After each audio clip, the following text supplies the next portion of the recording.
Það Danmörk, þar hefur verið lengi svona system í stjórnmálum, það rauðblokk og bláblokk, þannig að kjósendur vita hvað þeir að kjósa og sumir á Íslandi hafa sagt að við kannski að taka þetta upp, þetta eiginlega gengur ekki að vinstra fólk sé að kjósa vinstri flokka sem að síðan mynda hægri stjórnir. En núna þetta bara system að brotna í Danmörku eða eitthvað leyti, Gísli Tryggvason, sérfræðingur okkar í Danmörku. Já, það orða sönnu. Þetta hefur verið einn af kostunum við skandinavískt kerfi, flokkakerfi, að þar yfirleitt tvær blokkir sem takast á, sósíaldemókratar og vinstri flokkar í kringu þá eða miðju og hægri flokkar á móti og þannig að það yfirleitt vitað á kosninganótt jável, hver verður forsætisráðherra, hvor blokkin vann. Og sömuleiðis kosið það. Já, kosum það og þetta eitt af því sem við í stjórnlagaráði litum til, allavega þegar ég var að rökstyðja hvernig við vildum hafa stjórnarmyndunarkerfið aðeins breytt, aðeins formulegra. Því hér þetta alltaf mikið lotteri, eins og þú segir. 1978 allir mist þá gátu hvorugur vinstirflokkurinn hinum að verða í forsætið, þannig að úr varða tapari kosningana, framsóknarflokkurinn fekk forsætisráðandi með af flokkunum tveimur. Og ekki gekka betur kostingar á eftir þegar sumir á kjósendur Sjálfstæðisflokksins mynduðu vinstristjórn. Já, það getur allt gerst á Íslandi. Það getur allt gerst á Íslandi, en ég held að þetta sé nú frekar undantekning á reglunni frá skandinavísku stjórnmálum og dönskum, en það einmitt líka 1978 sem var síðast reynd stjórn sem hugsanlega taka við núna, það að segja SVF-stjórn, stóru flokkarnir sikkur með við miðuna, sósíaldemókratarna og venstri sem hægra megin við miðju, þráttur í nafnið. Þeir eru líklega að ná saman með nokkrum stuðningsflokkum, en kannski verða þeir bara tveir í stjórninni sjálfri. Lars Løkke Rasmussen sem var formaður venstri og núna með Moderaterna, hann verður sennilega ekki boðinn inn í stjórnina en mun sennilega styðjana vegna þess að hann stakk nú upp á Mette sem forsætisráðherra. Og svolítið svona höfundur að þessari stöðu sem Já, fyrir síðustu kosningar. Þeir ununum ekki því að Nei, hann sigurvegari kosningarna? Já, mörguleyti. Og hans svona hugmyndum að mynda stjórn og klippa vinstrið og hægrið svolítið af. Já, þegar hann var formaður venstri sem hann nú genginn út úr, þá ákvað hann upp á sitt einstæmi rétt fyrir kosningar 2019 að best væri að stefna að svona stjórn yfir miðjuna og þvert á það sem að hans flokkur hafði staðið fyrir og talað fyrir lengi. Og hann var nú ekki mjög vinsæll, gaf út bók þetta rétt fyrir kosningar án þess að tala við konunga eða prest. Og þetta kannski eina ástæðan fyrir því að hann fær ekki vera með, en aðal ástæðan nú kannski að hann venstri vill ekki hjálpa honum að lifa af þetta kjörtímabil. Þannig að mér finnst líklegt að þetta verði bara SVF-stjórn með Moderaterna og radikali venstri og einhverja fleiri sem stuðningsaðilar. Áður við tölum stjórnina, stöldrum aðeins við Lars Løkke. Akkur ætti hann ekki að lifa af kjörtímabilið? Já, bara nýjir flokkar eru kannski síður líklega til þess að lifa af ef þeir fá ekki að komast í áhrifastöðu. Því þá kannski fellur að nýja brumið og borgaraflokkur, Albertskumisson, miðflokkur. Allavega var ég með þá kenningu þegar ég var að stúdera þetta mikið fyrir nokkrum árum að svona flokkar í kringum fólk lifðu sjaldan nema 1-2 kjörtímabil nema hvað sést þetta væri og þá það yfirleitt að þeir eru ekki í kringum fólk, þar að segja ef þeir eru stofnaðir í kringum hugmyndir eins og kvennalistinn sósíalistar ekki í kringum einhvern mann Pírata. Sem ekki náði framgangi. Ég meina, Björt framtíð var svona dæmigert, ég mótaði þessa hugmyndi í kringum eiginlega það uppbrot þegar flestir félaga mínir í Framsókn fóru yfir í Bjarta framtíð og ég fór yfir í róttakarafl sem hét Dögun, að þá spáði ég því að þetta myndi ekki ganga og það varð úr að Björt framtíð mannvallan okkur hvað var. Þannig að Moderaterna, það ekkert öðruvísi þá heldur en venstri, nema kannski bara þessi hugmynd Lars Løkke að hann eigi að vera þarna? Já, hugmyndin hans að það eigi að mynda stjórnum eitt hvað, eins og hann segir, en ekki eitt hverja, en það bara orðagjálfur. Ég held að aðal tilgangur hans að halda sjálfur sér pólitískt á lífi og koma sér annars í einhverja stöðu, en hann hefur aldrei kannski gert mikið annað en að vera pólitíkus. Þú ert ekki hrifin á honum? Nei, ég ekki dvoðalega hrifin á honum, en hann kom með góða hugmynd daginn, eða frumlega hugmynd varðandi endurskipulaga á lífeyrissjóðskerfinu en þar ég kannski ekki nóg róttækur. Hann sérst vill fjármagnaða betur eins og við gerum hér í staðan fyrir að hafa þetta í gegnum skattin. Það er þetta uppsöfnunarkerfi. Já, en nei, ég ekki mjög hrifinn á honum vegna þess að hann líka svolítið spiltur. Ég meina, hann hefur ekki haft svona bókhaldi alveg í lagi alltaf og hefur tengst kvótakóngum með ósæmilegum hætti og svona. En þessi ríkisstjórn, nú þetta búið að pröfa þetta við erum með svona stjórn, næstu því. Þjóðverðir eiginlega sem gáðist upp á svona stjórn, það voru allir hundliðir á þessu. Er ekki svona ákveðin hætta á því að svona stjórnum verði einhvern veginn, það talar svolítið stjórnina sem við erum, þannig, fyrir út af þá sem í henni, finnst hún vera frábær, en öðrum finnst hún svona að vera... Já, munurinn sá að hér þetta kannski að því að það var allavega sögn Katrínar Jakobsdóttur ekkert annað í boði, en hinnir segja nú annað, það segja sem vildu vera með inn í stjórn, sko. En kosturinn hjá Mette Frederiksen og þá venstri, Jakob Ellemann, að Mette hafði aðra kosti. Hún hafði einsmanns meirihluta fyrir hefðbundinni vinstri blokkarstjórn, ef við teljum radikali venstri með í þeirri blokk, og þess vegna var samningsstaða hennar betri en ella, annars hefði hún þurft að fara í þessu stjórn, en hún þarf ekki að fara í þessu stjórn, hún bara vill það. Já, hún afskrifa hitt tiltölulega fljótlega. Já, það er ekki bara þreytt á að vera með einhelslistinn og svona róttækleika og svo einhverja færing og grænlendingar sem getur gert einhverjar mikla kröfur og... Það hefur nú ekki verið stór vandamál þegar hún náði ágætlega saman og hún hefur ráðið því sem hún hefur viljað ráða, sérstaklega í COVID. En ég held það heyrir þetta svolítið hjá Katrínu og Bjarna sérstaklega, að svona nenn ekki að eiga við hinaflokkana, litluflokkana, sko. Það er svo mikið vesen, það er miklu betra að eiga við einhverja svona flokka sem eru með eitthvað svona burðarvirki, eru með sögu, kunna verið í ríkisstjórn. Já, ég meina það ákveðin rök fyrir því, ég meina Björt framtíð sýndi það að vera ekki með stofnanaminni og kultúr, þá kannski fellur þetta svolítið hratt þegar skandall kemur upp eins og þá, en ég held að þetta sé nú meðal annars hjá þeim báðum, ekki bara að þau þurfi að fara í þetta, heldur líka að þau vilja mynda umbótastjórn erfiðar umbætur sem að ystivængurinn til vinstri og ystivængurinn til hægri kannski ekki hrifin af. Og hver eru þeir? Já, það til dæmis í lífeyriskerfinu og ýmislegt í bara efnahagsmálunum og heilsufarsmálunum. Þeir eru reyndar flestir sammála í heilsugæslumálunum öllum og sjúkrahúsmálunum.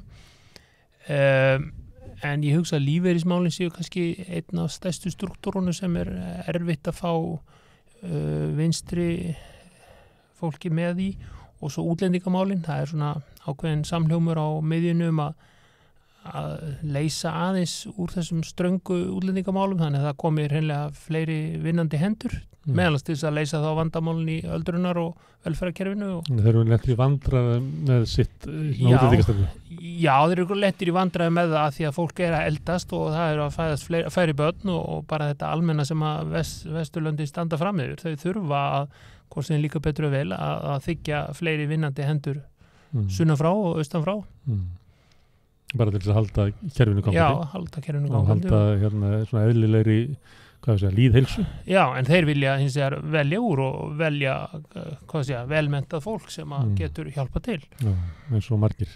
Eins og sumir hér. Já, sumir hér. Og verið stefna víða sem vísa til eins og í Kanada og svona, en svo þegar það skoða þá kemur náttúrulega inn miklu fleiri innflytjendur til Kanada heldur en einhver sem handvalið. Já.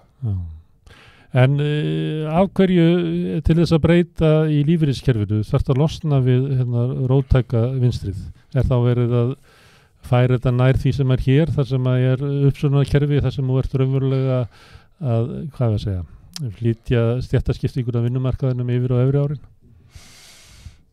Já, það nú kannski að hluta til þessi hugmynd Lars Løkke sem ég ekki vissum að sé ráðandi við þessa stjórnarmyndun, en það þarf að endurskoða lífeyriskerfið þannig að það sé meira í samræðum við einhverja skýrslu sem var gefin út nýlega og þeir þurfa að aðlaga sig betur að henni, en ég held að vinstri sé nú kannski bara ekki opið fyrir neinum breytingu þar, þeir eru ekki alltaf nógu duglegir kannski að skoða með opnum huga eitthvað. Þeir eru að verja gamla sigra. Ég eru að verja gamla sigra, já, það má segja það.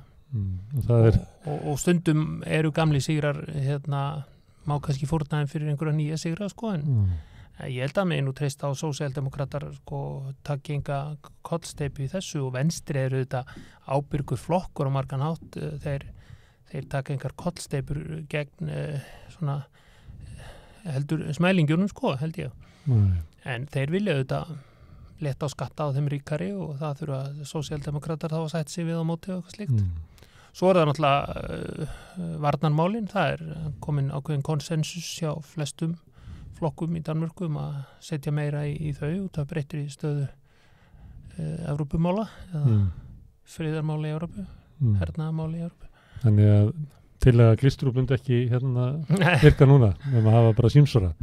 Nei, hún orðin óraunhæf sko, en það var hún það kannski þá, ég meina Glistrup glemdi nú kannski að hans heima Bornholm, hún var hersetin ári lengur en Danmörku öðruleyti, hún var hersetin af Rússum eða sovjetmönnum til 1946 og Danir þurftu sko að friðþægja sovjetmenn með því að taka upp rússnesku kennslu til þess að svona auðvelda rússónum að fara burt. Hvað er mér sem stjórn breyta? Þetta er náttúrulega flokkar sem hafa verið bara skiptast, búin að meira og minna, búin að vera skiptast á að halda völdum í Danmörku. Svo langt sem augað eigir, næstu því. Stundu voru íhaldsmenn þarna. Meira og minna þetta eru stofnanaflokkarnir í Danmörku. Já, þetta eru stofnanaflokkarnir, þetta eru stóru stofnanaflokkarnir. Þannig að þetta breytir í lengu? Nei, ég held að þetta verði engar kollsteypur, ég meina það verði ekki kollsteypur í útlendingamálum, það verður eitthvað liðka til fyrir því að fá allavega velmentað vinnuafl frá útlendum. En fólki til þess að vinna, mér slegir þetta bendar á það, fólki sem að vinnur á öldrunarheimilunum er ekki velmentað vinnuafl, sko? Nei, það er að vísu rétt. En þeir vilja sko fá fleiri hendur af öllu tægi, líka ódýran starfskraft. Maður heyrir þetta hérna, svona viðrist tala svona, það sem okkur vantar bara vinnandi hendur, svo alltaf verið að tala um það, þú veist að við viljum fá bara góðar hendur, svo hittir alltaf bara ömulegt fólk sem við þórum ekki að segja að við þurfum nauðsynlega á að halda. Þetta er náttúrulega ekki rosalega sólidarist ef að Vesturlund alltaf bara að fá velmenntar og gáðar hendur. Það sem ég er að stíka upp á, þetta sé yfirvart, að þú ert raunverulega að liðka til vegna þess að við verðum að fá fólk til að vinna hérna. Alls konar störf og þú bara segir þetta við þína kjósendur sem eru íhaldsamir að þú ætlir að velja hér bara einhverja uppfinningamenn sko. Það er ekki þannig, það er ekki að vera að flytja það inn sko. Nei, en það náttúrulega munu þeir ekki allir koma til Danmörku eða Ísland sko, einhverjir Einsteinar sko. Þannig að breytingin hlýtur að vera pólitískt. Er þetta erfitt fyrir annan flokkin eða kjósendur annars flokksins að sætta sig við þetta eða hvarf hugmyndunum rauða og bláa blokkir bara eins og Dögg fyrir sólu? Nei, ekki alveg fyrir Dögg fyrir sólu, eins og Dögg fyrir sólu sko. Jakob Ellemann hefur þurft að tala sér svolítið inn í það, en hann var mjög harðorður í garð Mette Frederiksen að henni væri ekki treystandi og hún væri brotleg við stjórnarskrána og annað, þannig að hann hefur svona smám saman þurft að tala sér inn í það að nú geta hann kannski farið að treysta inni og það sé eitthvað sem að megi byggja upp og svona, það sé ekki eitthvað sem komi strax, þannig að þau þurfa sennilega bara þess vegna að taka nokkra vikur í þetta og svo er þetta flókið. Ég held að komi stjórn fyrir jól þá verða menn svona búin að gleyma þessu einhverju leyti sem hann sagði og sætti sig við þetta meira leyti. Það eru margir náttúrulega sem vilja vera ráðherrar og ýmsir sósíaldemókratar sem verða þá ekki ráðherrar því að nú þarf að deila ráðherrasætunum á miskusti 2 flokka. En hvað á að segja, það verða örugglega einhver umbætur sem svo kallar reformer sem að mun stinga allavega vinstri menn þannig að það þarf breiðan meirihluta til þess að svona koma þeim í gegn, hverja sem þær verða. Ég var á einhildlistin sem vann stórkostlegan kosningasígur í Kaupmannahöfn bara var ekki fyrir árinu, bara í vor. Jú, en ekki núna, gekk ekki nógu núna. 5,1%. Flokkur sem var kannski 30 pluss ára, tók svona smá tíma að komast á þing, en er búin að vera á þingi líklega í 25 ár. Já, ekki svo leys. En þeir fengi ekki góða kosningu nú. Nei, og ég kann ekki skýringu, allir að sé ekki bara því að það er ekki sama geislandi stjarnan eins og hefur verið síðustu 2 kosningar eða fleiri sko í forsvari, en hún er mjög frambærileg samt, en hún er kannski ekki eins mikil oratór eða ég kann ekki skýringu á því, ég veit ekki alveg akkur þau... En nú er þetta svona eins og frekar sagan að vera að byggja flokk og eins og mjög trausta stöðu í höfuðborginni. Já. Stærri en sósíaldemókratar þar. Já.